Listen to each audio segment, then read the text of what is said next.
Libro, Usos y costumbres de los judíos en los tiempos de Cristo. Escrito por Alfred Edersheim. Capítulo 18. Breve bosquejo de la antigua literatura teológica judía. Las diversas disposiciones de la sinagoga, tal como se han descrito, combinaban de una manera notable la fijeza del orden con la libertad individual. Tanto las sazones como la duración de los servicios públicos, su orden, las oraciones a ofrecer y las porciones de la ley que debían ser leídas estaba todo determinado de antemano.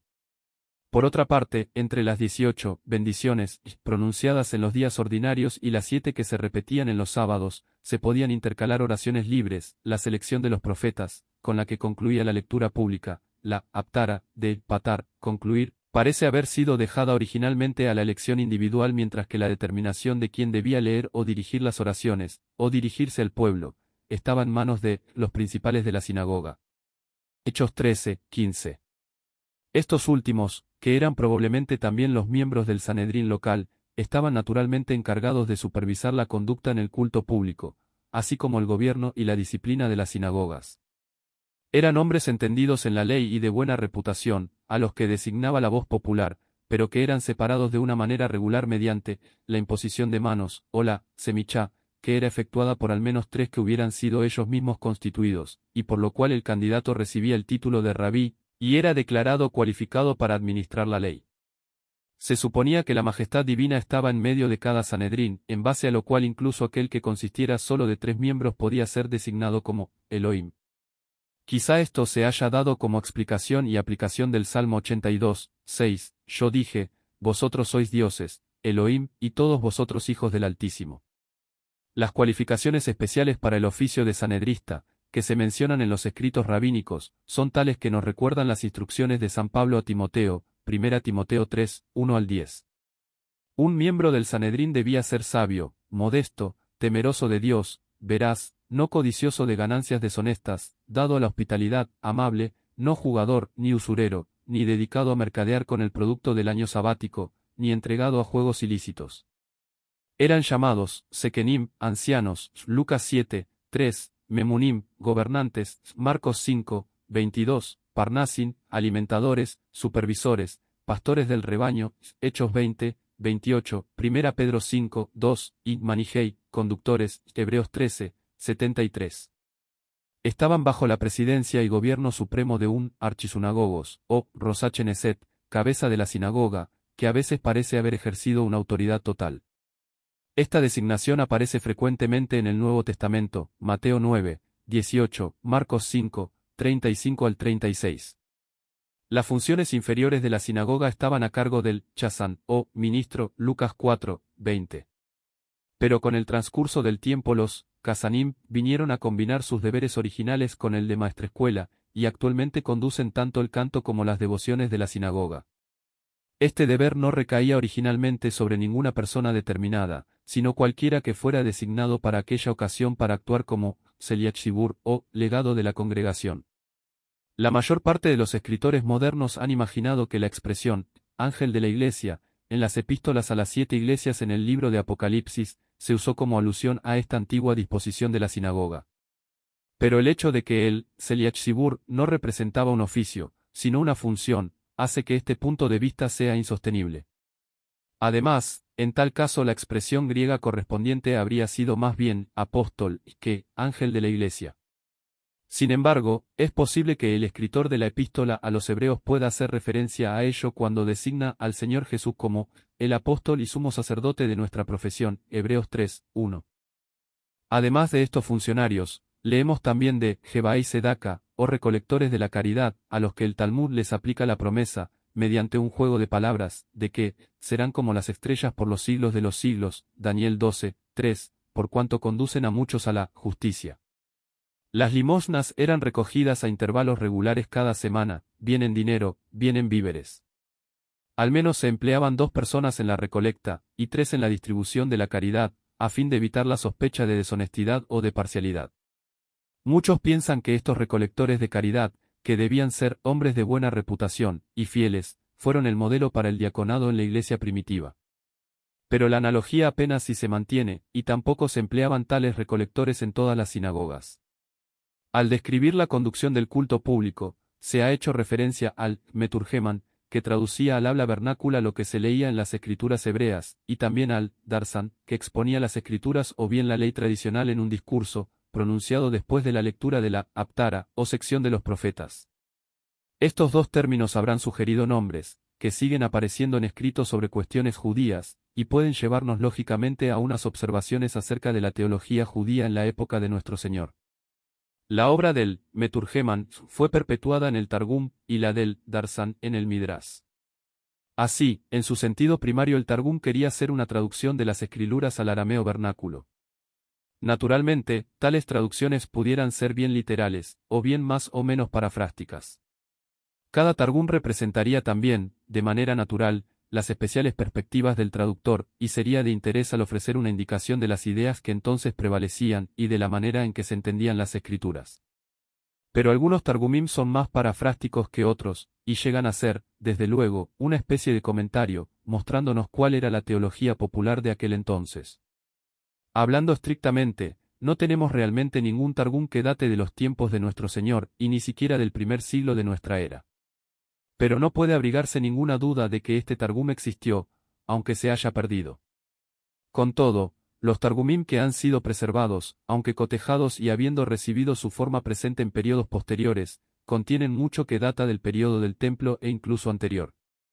Mencionándolos en orden de antigüedad relativa, tenemos el Targum de Onkelos, sobre los 5 libros de Moisés, el Targum de Jonatán, sobre los profetas, incluyendo Josué, Jueces, y los libros de Samuel y Reyes. El llamado, o pseudo, Jonatán sobre el Pentateuco, y el Targum de Jerusalén, que es solo un fragmento. Probablemente estos dos últimos tuvieran el propósito de suplementar al Targum Onkelos. Críticas posteriores han echado dudas sobre la existencia de una persona como Onkelos. Quienquiera que fuera el autor, este Targum data probablemente del siglo III, y el de Jonatán sobre los profetas, del IV.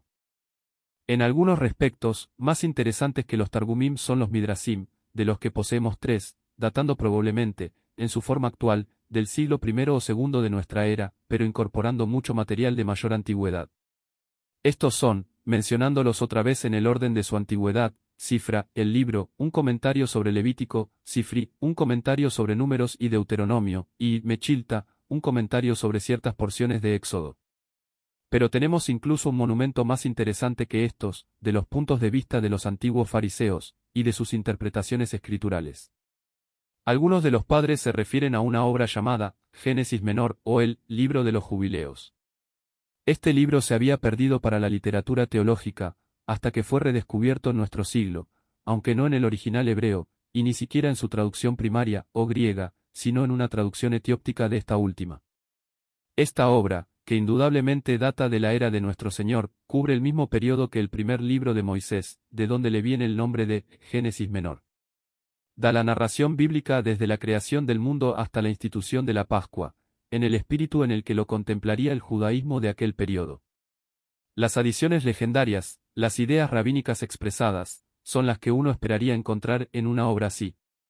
Uno de los principales intereses del escritor parece haber sido la cronología del libro de Génesis, que intenta fijar. Todos los acontecimientos son registrados siguiendo periodos de jubileos de 49 años, de donde le viene el nombre de el Libro de los Jubileos a la obra. Estos jubileos vuelven a ser dispuestos en semanas, cada una de 7 años, un día por año, y los acontecimientos son calificados como habiendo tenido lugar en un cierto mes de un cierto año de una cierta semana de años, de un cierto periodo jubilar. Otra tendencia del libro, que, sin embargo, tiene en común con todas las producciones similares, es seguir todas las instituciones posteriores hasta el periodo patriarcal. Además de estas obras, nos ha sido preservada otra clase de literatura teológica, alrededor de la que se ha dado recientemente una gran cantidad de seria controversia. La mayoría de los lectores, naturalmente, saben acerca de los libros apócrifos, pero las obras a que nos referimos son las que reciben el nombre de escritos pseudoepigráficos. Su temática puede ser descrita como tratando principalmente de las profecías aún incumplidas, y se expresa en un lenguaje e imaginería tomados, entre otros, del libro de Daniel. De hecho, parecen intentos de imitar ciertas porciones de aquella profecía, solo que su panorámica es en ocasiones más amplia. Esta clase de literatura es más abundante que lo que pudieran haber esperado los no familiarizados con aquel periodo. Pero cuando recordamos la agitación de aquellos tiempos, las febriles expectativas de una liberación que se avecinaba y la peculiar mentalidad e instrucción de los que escribieron estas obras, apenas si parecen más numerosas, y quizá no más extravagantes, que un cierto tipo de literatura profética, que abundó entre nosotros no hace mucho, y que fue suscitada por el temor a Napoleón o por otros acontecimientos políticos. Y parecen tener, al menos para nosotros, una semejanza esencial a aquel tipo de producciones, solo con la diferencia de que el expositor oriental de profecía aún no cumplida, a diferencia del oriental, asume más el lenguaje de un profeta que el de un comentarista, y reviste sus opiniones de un lenguaje emblemático místico. En general, este tipo de literatura puede clasificarse en griega y hebrea, según que los escritores fueran judíos egipcios, helenistas o palestinos. Existen considerables dificultades respecto a la fecha precisa de estos escritos, acerca de si son anteriores o posteriores a la época de Cristo. Estas dificultades, naturalmente, se multiplican cuando se trata de fijar el periodo preciso en que cada una de estas obras fue redactada. Sin embargo, las recientes investigaciones históricas han llevado a un gran acuerdo acerca de las cuestiones generales.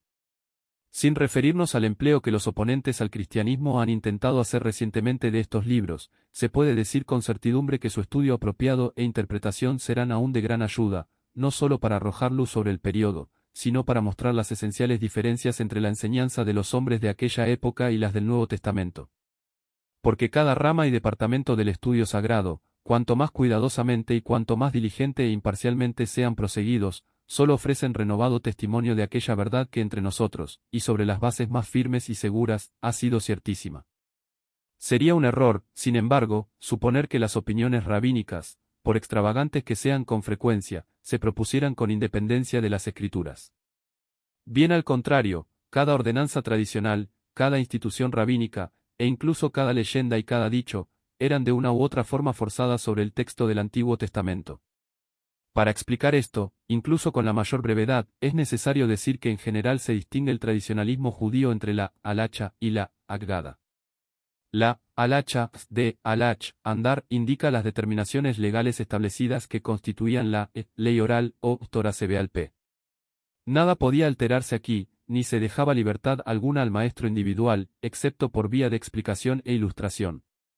El objeto de la halacha era explicar de manera detallada, y aplicar a todos los casos posibles, los principios establecidos en la ley de Moisés, así como también rodearla, por así decirlo, de una valla, a fin de imposibilitar transgresiones involuntarias. La halacha no solo tenía la misma autoridad que la ley de Moisés, sino que, al ser expositiva, era en ciertos respectos aún más estimada. En verdad, hablando estrictamente, era considerada como igualmente que el Pentateuco la revelación de Dios a Moisés, considerándose solo que la forma o manera de revelar había sido diferente, habiéndose registrado la primera por escrito, y la otra habiéndose transmitido oralmente. Según la tradición, Moisés explicó la ley tradicional sucesivamente a Aarón, a los hijos de éste, a los 70 ancianos, y al pueblo, teniéndose cuidado en que cada clase la oyera 4 veces, según Maimónides, Prefacio a Seraim. El Talmud mismo intenta demostrar que toda la ley tradicional, así como los escritos de los profetas y los hagiógrafos, habían sido comunicados a Moisés, citando Éxodo 24, 12, te daré tablas de piedra, y la ley, y mandamientos que he escrito para enseñarles. Las tablas de piedra, argumenta el Rabí Leví, son los 10 mandamientos, la ley es la ley escrita, en el Pentateuco, los mandamientos son la Misná, que escrito hace referencia a los profetas y a los hagiógrafos, mientras que las palabras para enseñarles señalan a la Gemara. Mediante esto vemos que todo esto le fue dado a Moisés en el Sinaí. Si así era la halacha, no es tan fácil definir los límites de la Haggadah. El término, que se deriva del verbo ikhid, discurrir acerca de, explicar, cubre todo lo que no poseía la autoridad de las estrictas determinaciones legales. Era leyenda, o historia, o moral, o exposición, o discusión, o aplicación, en resumen, todo lo que la fantasía o la predilección de un maestro decidiera hacerla, de manera que siempre podría de una u otra forma conectarla con la escritura o con una halacha. Para este propósito eran necesarias unas normas concretas para preservar si no de la extravagancia, si de un absoluto absurdo. Originalmente, había 4 de estos cánones para relacionar la Haggadah con la escritura. Contrayendo, siguiendo la manera favorita de los judíos, las letras iniciales, estos 4 cánones eran designados con la palabra pardes, paraíso. Eran, 1, determinar el sentido llano de un pasaje, el pesat. 2. Tomar las letras aisladas de una palabra como indicación o enteras. 3. El derus, o exposición práctica de un pasaje. Y 4. Encontrar el sad, misterio, o sentido místico de un versículo o palabra. Estos 4 cánones fueron gradualmente agrandados hasta 32 reglas, que daban rienda suelta a todo tipo de fantasía. Así, una de estas normas, la geometría, cálculo, permitía al intérprete hallar el valor numérico de las letras en una palabra, siendo que las letras hebreas, como las romanas, eran asimismo numerales, y poner en su lugar una o más palabras cuyo valor numérico fuera el mismo que el de la palabra sustituida. Así, si en Números 12:1, leemos que Moisés estaba casado con una mujer etíope, y en el original, Cusit, aunque los pone en lugar de esto, por gematría, las palabras, de bello aspecto, siendo el valor numérico tanto de Cusit como, de bello aspecto, de 736. Con esta sustitución se eliminó al mismo tiempo la idea objecionable de que Moisés se hubiera casado con una etíope. De manera similar, la Misná mantiene que los que amaban a Dios heredarían cada uno 310 mundos, siendo 310 el valor numérico de la palabra heredad, en Proverbios 8:21. Por otra parte, los cánones para la deducción de una halacha, en base al texto de las Escrituras eran mucho más estrictos y lógicos. 7 de estas reglas se adscriben a Ishel, que fueron posteriormente ampliadas a 13. Pocas objeciones pueden hacerse a las mismas, pero, desafortunadamente, su aplicación práctica era generalmente casi tan fantasiosa, y desde luego igualmente errónea, que en el caso de la Agada. Es probable que la mayor parte de lectores desee conocer algo más de aquellas tradiciones a las que el Señor tan frecuentemente se refería en sus enseñanzas. Tenemos que distinguir aquí, en primer lugar, entre la Misná y la Gemara. La primera era, por así decirlo, el texto, y la última su comentario extendido. Al mismo tiempo, la Misná contenía una buena parte de comentario, y mucho que no es ni determinación legal ni su discusión, mientras que la Gemara, por otra parte, contiene también lo que llamaríamos texto. La palabra Misná, del verbo sana, significa repetición, refiriéndose el término a la supuesta repetición de la ley tradicional, que ha sido descrita más arriba. La Gemara, como lo muestra la misma palabra, significa discusión, e incorpora las discusiones, opiniones y dichos de los rabinos acerca de, o con respecto a, la Misná. Por ello, el texto de la Misná es siempre dado en las páginas del Talmud, que reproducen aquellas discusiones del Parlamento o Academia Teológica Judía, lo que constituye la Gemara. Las autoridades que aparecen en la Misná y en la Gemara cubren el periodo entre los años 180 a.C. hasta el 430 después de Cristo, en el Talmud de Babilonia. La Misná es, naturalmente, la obra más antigua, y data, en su presente forma y como recopilación escrita, de fines del siglo II de nuestra era. Su contenido está constituido principalmente por halacha, habiendo solo un tratado, el Avot, que no es halacha en absoluto, y otro, acerca de las dimensiones del templo, en el que aparece raramente. Pero estos 2 tratados son del mayor valor e interés histórico. Por otra parte, hay 13 tratados enteros en la Misná que no tienen Agada en absoluto, y otros 22 en los que es de infrecuente aparición. Mucha parte de la Misná debe ser considerada como datando de antes de y especialmente del tiempo de Cristo, y su importancia para la elucidación del Nuevo Testamento es grande, aunque demanda un empleo muy juicioso. La Gemara, o libro de discusiones sobre la Misná, constituye los 2 Talmudes, el de Jerusalén y el de Babilonia. El primero recibe este nombre por cuanto es el producto de las academias palestinas, mientras que el segundo proviene de la escuela babilónica. La finalización del Talmud de Jerusalén, o palestino, Talmud, igual a doctrina, conocimiento, data de mediados del siglo IV de nuestra era, y el de Babilonia de mediados del siglo VI. Apenas será necesario decir que el primero tiene un valor histórico mucho mayor que el segundo. Ninguna de ambas gemaras, tal como las poseemos actualmente, está completa.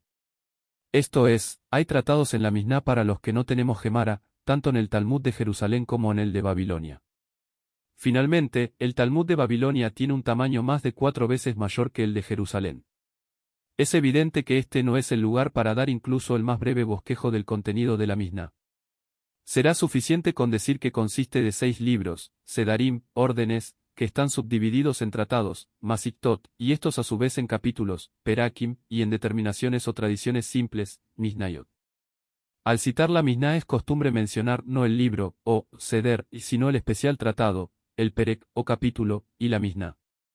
Los nombres de estos tratados, no los de los libros, dan una idea suficiente de su contenido, que cubren todos los casos concebibles, y casi los inconcebibles, con abundancia de discusión sobre ello. En total, la Misná contiene 63 tratados, consistentes en 525 capítulos y 4187 Misnayot. Hay todavía otra rama de la teología judía que es en algunos aspectos la más interesante para el estudioso cristiano. No puede dudarse que prevalecía en tiempos de nuestro Señor una serie de doctrinas y especulaciones que eran mantenidas en secreto frente a la multitud, e incluso se escondían a los estudiosos ordinarios, probablemente por temor a que fueran conducidos a la herejía. Esta clase de estudio tiene el nombre general de Cábala, y, tal como lo implica el término, de Cabal, recibir o transmitir de mano a mano, representa las tradiciones espirituales transmitidas desde los tiempos más antiguos, aunque mezcladas con muchos elementos foráneos y espurios. La Cábala giraba principalmente alrededor de la historia de la creación y del misterio de la presencia y del reino de Dios en el mundo, como se simboliza en la visión del carro y de las ruedas, Ezequiel 1. Mucho de lo que se encuentra en los escritos cabalísticos se aproxima tanto a las más elevadas verdades del cristianismo que, a pesar de los errores, supersticiones e insensateces que van mezclados con ellas, no podemos dejar de reconocer la continuación y restos de aquellos hechos más profundos de la revelación divina, que deben haber constituido la sustancia de la enseñanza profética bajo el Antiguo Testamento, y que habían sido comprendidos, o al menos esperados, por parte de aquellos que estaban bajo la conducción del Espíritu Santo. Si ahora, al finalizar estos bosquejos de la vida judía, nos preguntamos qué pudiera haberse esperado en cuanto a la relación entre Cristo y los hombres y la religión de su tiempo, la respuesta no será difícil. Desde luego, en un respecto, Cristo no podría haber sido extraño a su tiempo, o su enseñanza no habría encontrado respuesta, y desde luego habría sido enteramente ininteligible para sus contemporáneos. Tampoco se dirigió a ellos como a extraños al pacto, como si lo eran los gentiles. Su misión fue en todos los respectos la continuación, desarrollo y el cumplimiento del Antiguo Testamento. Pero él eliminó la carga sobreimpuesta del tradicionalismo, descartó el estemalismo, el formalismo y la justicia por las obras, que casi había llegado a borrar las verdades espirituales del Antiguo Testamento, y puesto en su lugar el culto de la letra. Los grandes hechos espirituales que involucraba el Antiguo Testamento los expuso él en todo su resplandor y sentido. La enseñanza típica de aquella dispensación la vino él a exponer y a cumplir, y sus profecías las cumplió él tanto con referencia a Israel como al mundo. Y así fue que en él todo lo que estaba en el Antiguo Testamento, de verdad, camino y vida, vino a ser él, sí y el amén. Así, podemos comprender cómo, por una parte, el Señor pudo valerse de todos los elementos espirituales en su entorno, adoptando los dichos, parábolas, ideas y costumbres de aquel período. De cierto que tuvo que hacerlo para ser un verdadero hombre de aquel período, y a la vez ser un hombre tan totalmente no de aquel tiempo como para ser menospreciado, rechazado y entregado a la muerte por los ciegos guías de sus ciegos compatriotas. Si él hubiera descartado del todo aquel período en que él vivió, si no se hubiera valido de todo lo que en aquel tiempo era verdadero o pudiera ser útil, no habría sido de él, no el verdadero hombre Cristo Jesús. Si no hubiera seguido identificándose con sus perspectivas y esperanzas, o encabezado sus movimientos, no habría sido el Cristo, el Hijo del Dios viviente, el prometido libertador del pecado y de la culpa. Y así podemos también percibir la razón de la esencial enemistad contra Cristo por parte de los fariseos y de los escribas. No se trataba de que fuera un maestro nuevo y extraño, sino que vino como el Cristo. La oposición que le presentaron no fue a sus enseñanzas, se trataba de una contrariedad de principios vitales. La luz vino al mundo, y los hombres amaron más las tinieblas que la luz. Por estrechamente relacionados que estuvieran, el judaísmo farisaico de aquel período y del actual se encuentran en el polo opuesto de la religión de Cristo, tanto por lo que respecta a la necesidad del hombre como a los propósitos del amor de Dios y los privilegios de sus hijos. Había una verdad que, nos vemos obligados a admitir de mala gana, apenas se encontró ningún paralelismo concebible en la enseñanza del rabinismo, la del Mesías sufriente. Desde luego, había indicaciones, porque ciertos pasajes de las profecías de Isaías no podían ser totalmente ignorados ni distorsionados, ni siquiera mediante el ingenio rabínico, así como tampoco podía eliminarse la doctrina del sufrimiento vicario y de la sustitución de la enseñanza práctica de confesión de los pecados sobre los sacrificios, cuando el oferente ponía las manos sobre el sacrificio y le transfería su culpa. Pero el judaísmo, excepto en el caso de los pocos, no vio en todo esto aquello único a lo que podía señalar como su verdadero significado, el Cordero de Dios, que quita el pecado del mundo. Y ahora, después de todos los siglos transcurridos, y de haber sido llevado de nación en nación el feliz mensaje del Evangelio, mientras que Israel sigue en las tinieblas de su incredulidad y en la miseria de su errónea esperanza, parecemos darnos cuenta con mayor fuerza que, el pueblo que andaba en tinieblas ha visto una gran luz, a los que moraban en tierra de sombra de muerte les ha comenzado a brillar la luz. Sí, un niño nos es nacido, un hijo nos es dado, y el principado sobre su hombro, y se llamará su nombre, admirable, consejero, Dios fuerte, Padre eterno, príncipe de paz, Isaías 9, 2 y 6. Porque ciertamente, Dios no ha desechado a su pueblo, al cual conoció de antemano, sino que todo Israel será salvo, como está escrito, vendrá de Sión el libertador, que apartará de Jacob la impiedad, Romanos 11, 2 y 26. Guarda, ¿qué hay de la noche? Guarda, ¿qué hay de la noche? El guarda respondió, la mañana viene, y después la noche, Isaías 9 y 11 y 12. Si este episodio ha sido de bendición para tu vida, por favor, no dudes en dejarnos un comentario mencionando desde dónde nos escuchás, y cómo ha sido de bendición para ti. Los testimonios de nuestros seguidores nos sirven de aliento en soporte bíblico para seguir produciendo episodios como el que escuchaste. Que Dios te bendiga.